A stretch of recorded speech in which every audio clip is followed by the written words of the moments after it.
पश्चिमी उत्तर प्रदेश में भिखारी लाल नाम का एक जमींदार रहता था। भिखारी लाल नाम का सिर्फ भिखारी था, वो अपने गांव का सबसे अमीर किसान था। भिखारी लाल के पास 500 एकड़ जमीन थी। चिप्स बनाने वाली कंपनियां सीधे उससे आलू खरीदा करती थी। आलू के साथ भिखारी बड़ी कंपनियों को मसाले, चावल और गेहूं भी बेचता था। संजय, 100 टन आलूओं का ऑर्डर आया है। जल्दी खेत पर जाओ और मजदूरों से कहो कि आलू खेत से निकालकर गोदाम में पहुंचाए। सुनिए जी, बादाम और बाकी के मेवे खत्म हो गए हैं। हलवे में डालने के लिए कुछ भी नहीं है।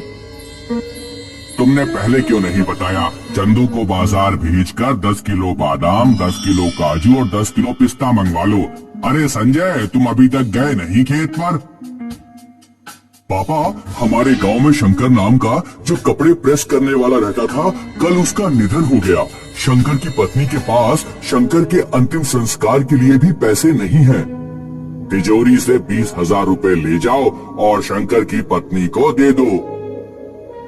भिखारी लाल दिल खोलकर दान पुण्य किया करता था। गांव का कोई भी गरीब आदमी अगर भिखारी लाल के घर मदद मांगने आता तो वो खाली हाथ नहीं लौटता था। गांव में नदी के पास साधुओं की एक टोली रहती थी। भिखारी लाल पूर्णिमा और अमावस्या को साधुओं के पास भोजन लेकर जाता था। भिखारी लाल, अमीर होते हुए भी तुम्हारे भीतर अहंकार नहीं है। ये तुम्हारी आर्थिक समृद्धि का कारण है। महात्मा जी, मैं जब छोटा था तो पिताजी के साथ आपके पास आया करता था। अहंकार को छोड़ने का उपदेश मैंने आपसे ही पाया है। उसी गांव में मूलचंद नाम का एक जमींदार रहता था। मूलचंद के पास भी पुरखों की 500 एकड़ की जमीन थी, लेकिन अपने अकड़ू, अहंकारी और कंजूस स्वभाव के कारण मूलचंद का कारोबार अच्छा नहीं चलता था। मूलचंद भी साधुओं के पास भोजन लेकर जाता था, लेकिन दान पुण्य करने में भी वो अपना अहंकार प्रदर्शित करता था।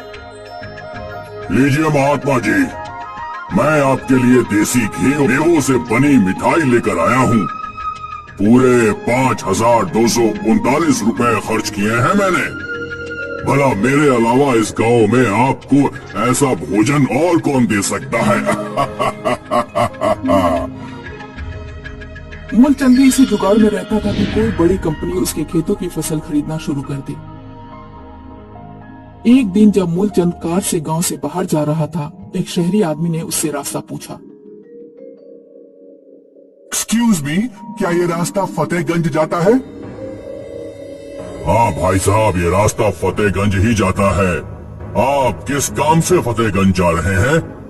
मेरा नाम रणदीप आहूजा है। मेरी कंपनी नमकीन, चिप्स और पापड़ बनाती है। मुझे 200 टन आलू खरीदने थे। आप बिल्कुल सही जगह पर सही आदमी से मिले हैं। मेरे पास कई 100 एकड़ जमीन है और मैं आलू की खेती करता हूँ। इतना आलू आपको इस गांव में और कोई नहीं दे पाएगा।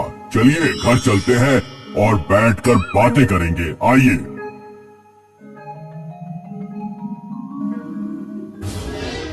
मूलचंद ने खूब बड़ी बड़ी बातें करके कंपनी के मालिक से ऑर्डर ले लिया।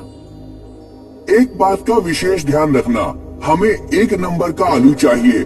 आलू में कोई कमी नहीं होनी चाहिए। चिंता ना करे भाई साहब, हमारा आलू आज तक किसी कंपनी ने फेल नहीं किया है। मूलचंद ने लागत बचाने और ज्यादा से ज्यादा प्रॉफिट कमाने के लिए बिल्कुल सस्ते वाले बीजों से आलू उगाए और उन पर कीटनाशकों का छिड़काव भी नहीं किया।